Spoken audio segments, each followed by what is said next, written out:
का ऐसा यूनिट होता है कूलम। क्या होता है? कूलम। चार्ज का ऐसा यूनिट, चार्ज का ऐसा यूनिट होता है कूलम।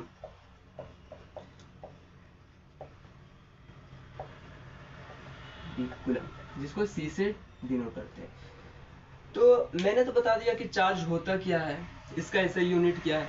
अच्छा, किसी बॉडी का चार्ज हो जाना मतलब क्या है? इसके पीछे सारी घटनाएं, अगर कोई बॉडी चार्ज हो जा रहा है उसके साथ कुछ तो ऐसी घटनाएं घट रही होगी, उसके साथ कुछ तो ऐसा हो रहा होगा कि बॉडी चार्ज है। जैसे मेरा बॉडी अभी न्यूट्रलाइज है, न्यूट्रल बॉडी है, ये मार्कर अभी न्यूट्रल है, इसके साथ क्या करे कि ये चार्ज हो जाए। ठीक है, तो देखो इसका पीछे अगर कोई बॉडी चार्ज हो जा रहा है, इसका पीछे सारी चीजें, इसके पीछे जो बॉडी चार्ज हो जा रहा है, इसके सारी चीजें इलेक्ट्रॉन का है, पीछे इलेक्ट्रॉन का हाथ है।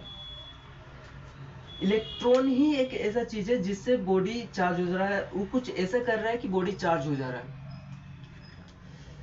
चार्ज कैसे हो रहा है? इलेक्ट्रॉन के वजह से।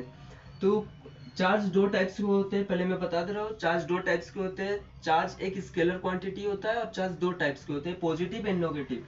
देखो कोई भी बॉडी चार्ज हो जा रहा है मतलब इलेक्ट्रॉन का ऐड होना या इलेक्ट्रॉन का उसको छोड़कर चले जाना।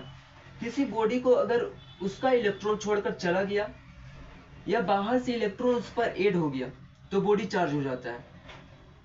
यह सारा खेल इलेक्ट्रॉन का ही रचा गया है।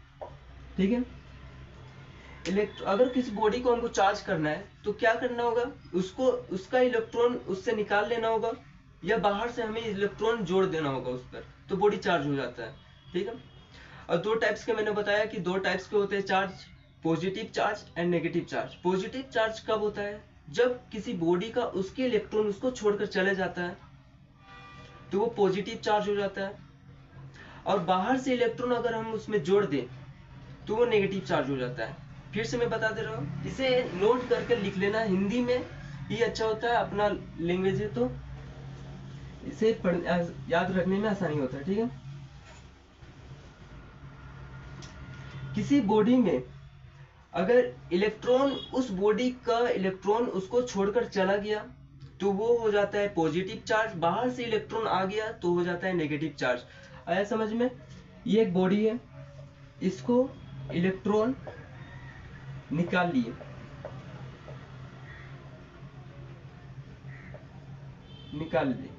निकाल लो तो ये हो जाता है पॉजिटिव चार्ज। और किसी बॉडी से उसका इलेक्ट्रॉन, उसमें इलेक्ट्रॉन बाहर से जोड़ दो,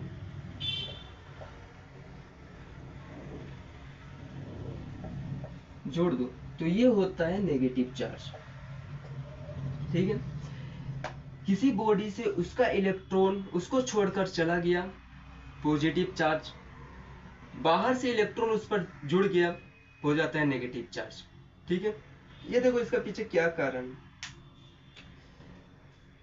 मैं बताऊंगा इसका कारण क्या है। पहले चार्ज, अच्छा पता तो चल गया पॉजिटिव चार्ज कब होता है, नेगेटिव चार्ज कब होता है, कितना चार्ज होता है, कितना इलेक्ट्रॉन निकालेंगे तो इस पर कितना चार्ज हो जाएगा, ये अब निकालने जानते हैं हम।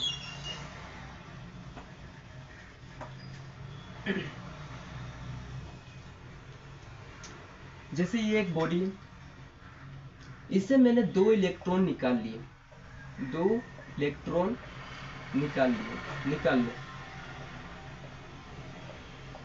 निकाल लो। ठीक है, देखो सबसे पहले क्या देखना है, यहाँ इलेक्ट्रॉन निकल रहा है या ऐड हो रहा है। यहाँ मैंने बोला निकाल लिए, दो इलेक्ट्रॉन निकाल लिए तो मतलब पॉजिटिव चार्ज, प्लस लगा लो। कितना इलेक्ट्रॉन निकाल लिया हम? तो दो इलेक्ट्रॉन निकाले, दो कर दो, और ई से इसको मल्टीप्लाई कर दो। ई क्या है? चार्ज ऑफ वन इलेक्ट्रॉन या proton. Charge of one electron और प्रोटॉन दोनों का तो चार्ज सेम होता है, सिर्फ साइन का डिफरेंस आ जाता है। इलेक्ट्रॉन होता है नेगेटिव चार्ज और प्रोटॉन होता है पॉजिटिव चार्ज। तो ये तो जान गए, ई का मतलब होता है 1.6 इंटू 10⁻⁻19 कूलम। समझ में आया? बस बॉडी का चार्ज निकल गया। 2 इलेक्ट्रॉन निकाल लेंगे तो बॉडी का चार्ज कितना हो जाएगा 1.6 इंटू 10⁻⁻19 कूलम, तो ओवरऑल 3.2 इंटू 10⁻⁻19 कूलम ये चार्ज हो गया इस बॉडी का जब इससे 2 इलेक्ट्रॉन निकाल लिए। अब आता है कि इससे अगर 2 इलेक्ट्रॉन हम ऐड कर दें तो इतना ही चार्ज होगा। मैग्नीट्यूड सेम होता है, सिर्फ साइन का डिफरेंस आ जाता है, वो आप पहचानना कि इलेक्ट्रॉन हम निकाल रहे हैं उस बॉडी से कि ऐड कर रहे हैं, ठीक है। अगर यहां हम जोड़ दें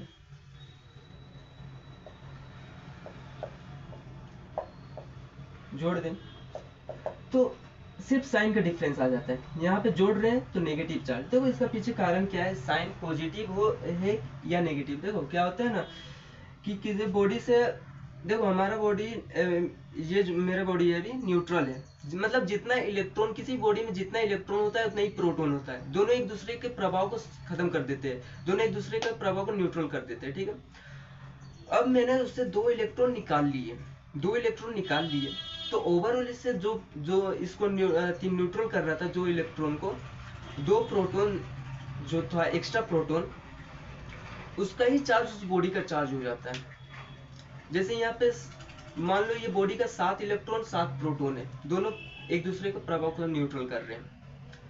मैंने यहाँ से 2 इलेक्ट्रॉन निकाल लिए, लेकिन यहाँ 7 प्रोटॉन तो है, 5 इलेक्ट्रॉन हो गए, लेकिन यहाँ 7 प्रोटॉन है, तो एक्स्ट्रा 2 प्रोटॉन का चार्ज ही वो बॉडी का चार्ज हो जाता है, ठीक है। इस टाइप से समझा जा सकता है इसे, उतना समझने का जरूरत नहीं। मैंने जो बताया, जैसे ये बॉडी है, इससे मैंने 3 इलेक्ट्रॉन जोड़ दिए,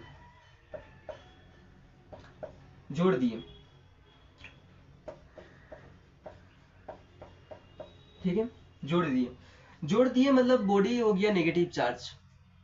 फिर से मैं बता दे रहा हूं कि किसी बॉडी से उसका इलेक्ट्रॉन उसको छोड़कर चला गया, पॉजिटिव चार्ज, बाहर से इलेक्ट्रॉन आ गया, नेगेटिव चार्ज। इसका इलेक्ट्रॉन 3 इलेक्ट्रॉन इसको छोड़कर चले गए, मतलब पॉजिटिव चार्ज, नहीं मतलब जोड़ दिए तो ये नेगेटिव चार्ज, ठीक है, जोड़ दिए तो नेगेटिव चार्ज। पहले साइन लिख दिए, कितना इलेक्ट्रॉन इसमें जोड़े हैं तो 3, लास्ट में ई से मल्टीप्लाई कर दो। ई का मतलब होता है 1.6 इंटू 10⁻⁻19 कूलम। आया समझ में। अब क्वेश्चन आएगा कि किसी क्वेश्चन आता है कि 2 इलेक्ट्रॉन निकाल लिए, 4 इलेक्ट्रॉन निकाल दिए, इस टाइप से क्वेश्चन आता है, या जोड़ दिए तो उस बॉडी का चार्ज क्या होगा, तो निकल जाएगा। इसी टाइप से क्वेश्चन होता है। अब क्वेश्चन आता है, अब